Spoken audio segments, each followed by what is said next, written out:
So, my boyfriend recently moved to the city and got this room in this student building. To explain, we have 3 different levels, and each level is the same. It has 4 individual doors with individual locks. Each door is a separate room you can rent. So you share a shower, toilet, kitchen, but overall, it's kind of like having your own place. More like an apartment than a house. He lives on the 3rd floor, and we recently bought a cabinet for his place. So as we were lifting the cabinet through the front door, a guy also comes into the building with us. We politely let him pass, because lifting the thing upstairs is going to take a lot of time. I smile at him and say hello, and then I see his face. Legit then, all my stranger danger alarms start going off. He had this weird smile, like a satisfied smug smile. He towered me, and I saw his dirty mustache that barely even was a mustache. That kind of thing 14-year-olds grow. Nothing really is there yet, just here and there some hairs. Also, his hair looked greasy, and he just looked dirty. We noticed he went to the 2nd floor, so lucky for us. My boyfriend and I ignore it, but once we get upstairs, we both agree he creeped us out. But we try not to judge and just let it go. Like a week or so later, we have a dog over. We go and walk him in the evening. It was still light outside at this time. As we start to walk back to the building, we spot the creepy guy and have to pass him because of the way he was walking. It was like he was walking in slow motion, not a care in the world, with again, the satisfied smug smile on his face. But that's not what creeped us out. Looking at his face, we realized there was no way he was sober. He looked so out of this world, very noticeably on drugs. In that moment, the way he walked and the way he looked, I just got really wrong vibes from him. I did not want to be close to him at all, and my stranger danger alarms went off again. This happened near the city center. My boyfriend and I decided not to walk back with him to the building, so we took another route, just to avoid walking with him, and we take our time to make sure he's in his room before we enter the building. But this is the creepy part. I'll have to give you some background information. 3 weeks before our first encounter with this guy, someone randomly got murdered while he was jogging near the school campus. Stabbed, died instantly. The suspect had been seen at that time near the campus, and so a drawing of the suspect had been released. But they didn't have him and didn't really have anything to work with. Now, just today, my boyfriend and I got back from his work at like 4 in the afternoon when we noticed someone in a suit standing outside.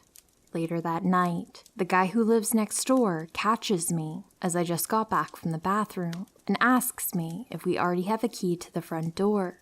I say yes, we do have one. Why? He said that the police had to break the door down, so he was in charge of getting everyone new keys. My boyfriend at this time joins us together with the person who lives at the other side of us. I ask what happened.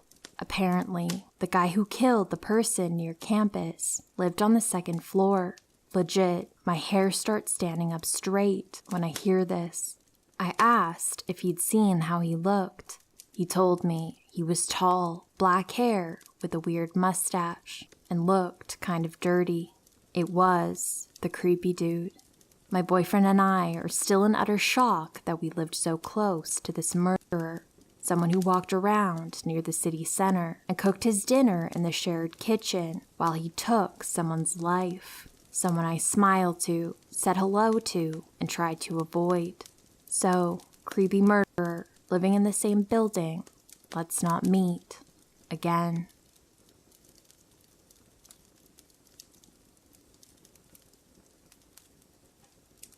This is a story my mom told me from when I was only 2 years old.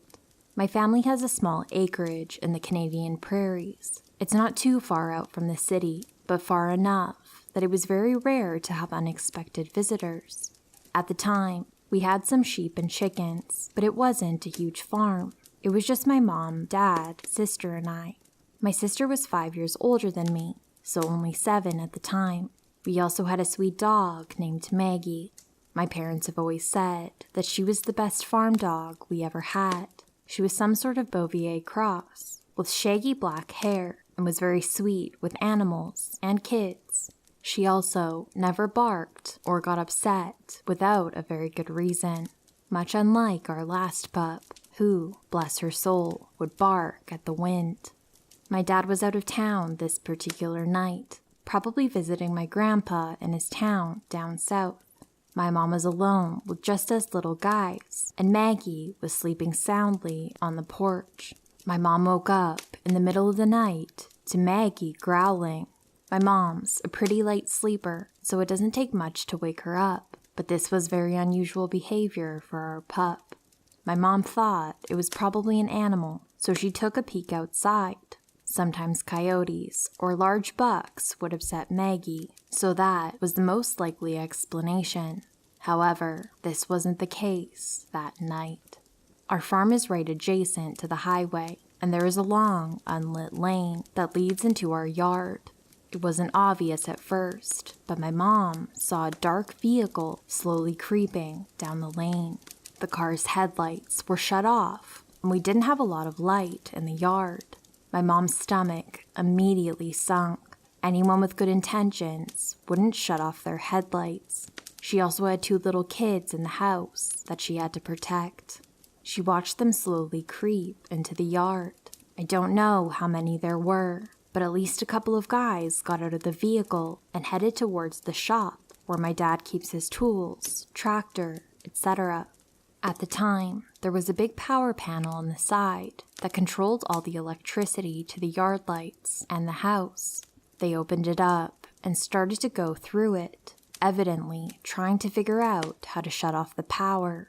God knows what their intentions were. Luckily, my family has a hunting rifle, and my mom grew up on a farm, so she knows her way around a gun. Rifle in hand, she quietly propped open the door, just enough to stick the barrel out. She fired a few warning shots in the guys' direction. They freaked out and hopped back in their vehicle, reversing all the way down the lane so that she couldn't see their license plate. I honestly have no idea what these guys' plans were. Maybe just to rob us, but the idea of people pulling into the yard with no headlights and shutting off the power is unsettling. Either way, I'm extremely grateful for our sweet Maggie and badass mom for keeping us safe. It's been 21 years since that happened, but I sure hope we don't meet those guys again.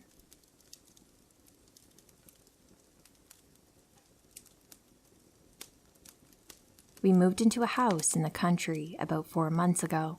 Since we previously lived in an apartment, that means we needed to buy a lawnmower. Instead of putting out $200+ on a lawnmower when we'd have to move in a few years, we decided to hire somebody to cut our grass. Initially, we went with the guy that my fiancé used to work with, but $65 every 2 weeks starts to add up, and I was looking for something cheaper. That brings me to Charles. Charles posted in my Facebook classified that he was looking for some lawns to cut this weekend, and he had a quote-unquote reputable company, so I sent him a message. Initially, Charles came off as nice. He asked for my address so he could stop by and give me an estimate. After stopping by my house, he sent me a message saying, "Damn, sweetheart, you got a big porch." It made me kind of uncomfortable, but I figured I was overreacting and started planning when I could come out. I told him my off days, but he assured me I didn't have to be home. I told him to come Wednesday. Wednesday morning, he messaged me. "Are you home?" I said no. 3 hours later, "Are you home yet?" I told him no, I wouldn't be home till after 8. Charles then informed me his tire had a flat and he could come tomorrow. Thursday, first thing in the morning, he messaged me. "Will you be home today?" I told him no. He messages back a few hours later. "Hey, are you home?" I said, no, I told you I wouldn't be home all day. Are you still coming out? Then he told me his truck broke down. He was sending messages like, "Please don't be upset with me, sweetheart." At this point, I was getting really creeped out. I told him, just come tomorrow. Friday, It's actually my off day, but I woke up and left the house for the day. He messages me. Hey, I'm coming. You're off today, right? I said yes, but I'm not home. When will you be home? I don't know. He messaged me later saying, Sorry, babes. I was loading the equipment into my truck, and it fell and broke. Maybe I can come tomorrow. At this point, I was really creeped out, and I told him never mind. I'm gonna find somebody else. Saturday, I get off work around 4 or 5, and I check my phone and find multiple messages from him saying that he had cut my grass and I need to come home and give him the money. I told him no, I'll cash app it to you. He started getting really irate and saying that I need to give him the money now. I told him I would give him the money after I got home and thought the grass was cut. I was honestly really worried he would be waiting at my house, so I got a friend to drive home behind me. He wasn't there.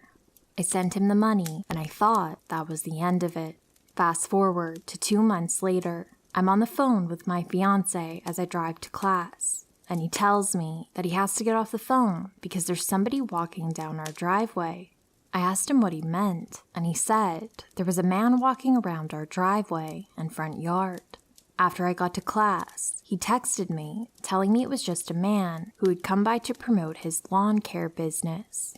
I didn't think anything about it, as it had been 2 months, but later that night, I got home and saw a business card lying on my counter with the name of the man who had been messaging me earlier. I called my fiancé, Mike, at work and asked how the guy had been acting. He said Charles seemed genuinely surprised that a man had come out and asked if he lived alone. I asked Mike if the man had stopped at any other houses, and he replied, "Now that I think about it, no. After he left our house, he just left." Mike said he had seemed really desperate to help around the house and offered to cut the lawn, fix our porch, remove any trash or scrap metal we had around the house, and then asked if we had pests such as bats in our attic or anything. That especially freaked me out, as we do have a bat problem, and I had previously posted about it on Facebook. Mike then said what was really weird, Charles was very freaked out about the dog. He heard Max barking from inside and started asking a lot of questions like, is he big? Does he stay inside or outside? Does he ever go outside, or does he stay inside completely? How big is he? Is he nice? Mike chalked it up to him being scared of dogs. He gave him a brief tour of the outside of the house, and then Charles got in his truck and left. I then told Mike that this was the same guy who had been messaging me earlier in the year, and Mike began to freak out. He said that Charles had asked a lot of really specific questions about who all lived here, how long they lived here, and where they were at the time. He said he tried to brush them off, but Charles seemed really insistent to know if Mike was the only one in the house. Before he left, Mike specifically asked him if he had cut the lawn here before or something, and maybe was thinking of the last owners, but Charles told him, No, I just happened to be out this way and thought I'd promote my business in the neighborhood. The worst part, I had taken my fiancé's car to work that day, which means my car was in the driveway when Charles stopped by. He thought I was home alone. I didn't contact the police because I thought I might be overreacting. This all happened 2 days ago, and I really hope that we never meet again.